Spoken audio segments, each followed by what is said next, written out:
ನಾನು ಹೇಳ್ತಾ ಇದ್ದೆ ಮೋಸ್ಟ್ ಮೋಸ್ಟ್ ಮೋಸ್ಟ್ ಸೀನಿಯರ್ ಅಂತ. ಯಾಕಂದ್ರೆ ನೀವು ಜರ್ನಿಯನ್ನ ಸ್ಟಾರ್ಟ್ ಮಾಡಿದಾಗ ನಾವಿನ್ನು ಹುಟ್ಟೇ ಇರಲಿಲ್ಲ. ಆ ರೀತಿಯಾಗಿರುವಂತ ಕಾಲ ಅದು. ನೀವು ಪತ್ರಿಕಾ ರಂಗಕ್ಕೆ ಕಾಲಿಟ್ಟಂತಹ ಸಂದರ್ಭದಲ್ಲಿ ಪತ್ರಿಕಾ ರಂಗ ಅನ್ನುವಂಥದ್ದು ಹೇಗಿತ್ತು? ನಾನು ಈ ಮಾಧ್ಯಮಕ್ಕೆ ಬಂದಿದ್ದು ಅದು ನನ್ನ ಆಯ್ಕೆ. ಯಾವುದೋ ಕೆಲಸ ಸಿಕ್ಕಿಲ್ಲ ಅನ್ನುವ ಕಾರಣಕ್ಕಾಗಿ ಬಂದದ್ದಲ್ಲ. 80 ರೂಪಾಯಿ ಸಂಬಳಕ್ಕೆ. ಅಂದ್ರೆ ಯಾವ ಇಸ್ವಿ ಅದು? ಅದು 82ರಲ್ಲಿ ನಾನು ಬಂದದ್ದು. 82 ನನ್ನ ಡಿಗ್ರಿ ಮುಗಿದ ಮಗ. 82 ನಾನು ಸಂಯುಕ್ತ ಕರ್ನಾಟಕ ಪತ್ರಿಕೆಯಲ್ಲಿ 80 ರೂಪಾಯಿಗೆ ನಾನು ಕೆಲಸ ಪ್ರಾರಂಭ ಮಾಡದ್ದು.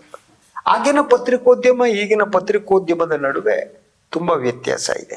ಪತ್ರಿಕೋದ್ಯಮದ ಮೂಲಕ ಸಾಮಾಜಿಕ ಬದಲಾವಣೆ ಸಾಧ್ಯ ಆಗಬಹುದು ಅನ್ನುವ ನಂಬಿಕೆಯಿಂದ ಬಂದದ್ದು.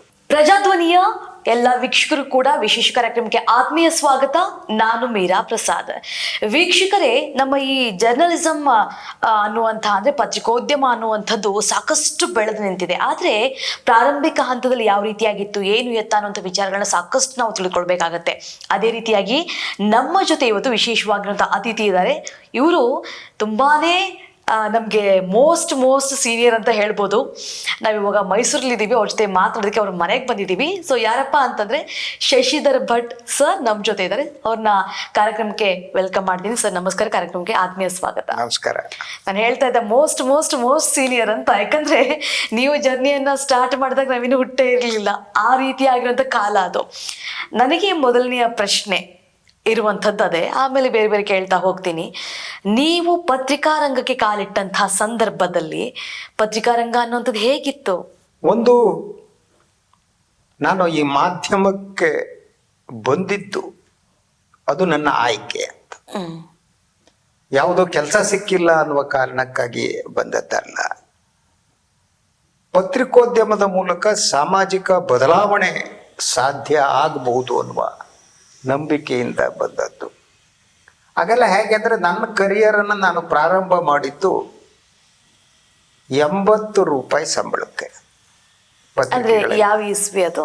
ಅದು 82ರಲ್ಲಿ ನಾನು ಬಂದದ್ದು. 82 ನನ್ನ ಡಿಗ್ರಿ ಮುಗಿದ ಮಗ. 82 ನಾನು ಸಂಯುಕ್ತ ಕರ್ನಾಟಕ ಪತ್ರಿಕೆಯಲ್ಲಿ 80 ರೂಪಾಯಿಗೆ ನಾನು ಕೆಲಸ ಪ್ರಾರಂಭ ಮಾಡದ್ದು. ಆಗಿನ ಪತ್ರಿಕೋದ್ಯಮ ಈಗಿನ ಪತ್ರಿಕೋದ್ಯಮದ ನಡುವೆ ತುಂಬಾ ವ್ಯತ್ಯಾಸ ಇದೆ. ಆಗ ಅದು ಉದ್ಯಮ ಆಗಿರಲಿಲ್ಲ. ಈಗ ನಾವನ್ನ ಪತ್ರಿಕೋದ್ಯಮ ಅಂತೀವಿ.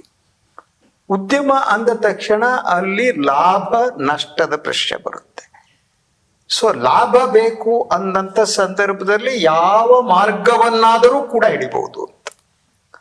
ಸೊ ಇದು ಪತ್ರಿಕೋದ್ಯಮ ಅನ್ನುವುದು ಉದ್ಯಮ ಆಗ್ಬೇಕಾ ಆಗಕೂಡದ ಅನ್ನೋದು ಬಹಳ ಬಹಳ ದೊಡ್ಡ ಪ್ರಶ್ನೆ.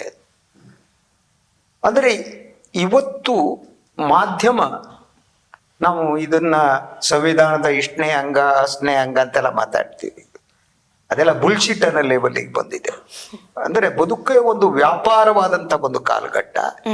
ಮತ್ತು ಸಮಾಜ ಇದೆಯಲ್ಲ, ಒಂದು ಸಮಾಜ ಎಂಥ ಪತ್ರಿಕೋದ್ಯಮವನ್ನ ಬೆಳೆಸುತ್ತೆ ಅನ್ನೋದು ಬಹಳ ಮುಖ್ಯ. ಇವತ್ತಿನ ಕಾಲಘಟ್ಟದಲ್ಲಿ ಆ ಮೂಲಭೂತ ನಾವೆಲ್ಲ ಕಮಿಟೆಡ್ ಪತ್ರಿಕೋದ್ಯಮ ಇದು ಅಂತ ಮಾತಾಡ್ತಿದ್ವಿ. ನಾನು ಸಮಿತಿ ಕರ್ನಾಟಕ ಬಂದೆ, ಕನ್ನಡ ಪ್ರಭಾ ಬಂದೆ, 2000 ಇಸ್ವಿಯಲ್ಲಿ ವಿಜುವಲ್ ಮೀಡಿಯಾಕ್ಕೆ ಬಂದೆ.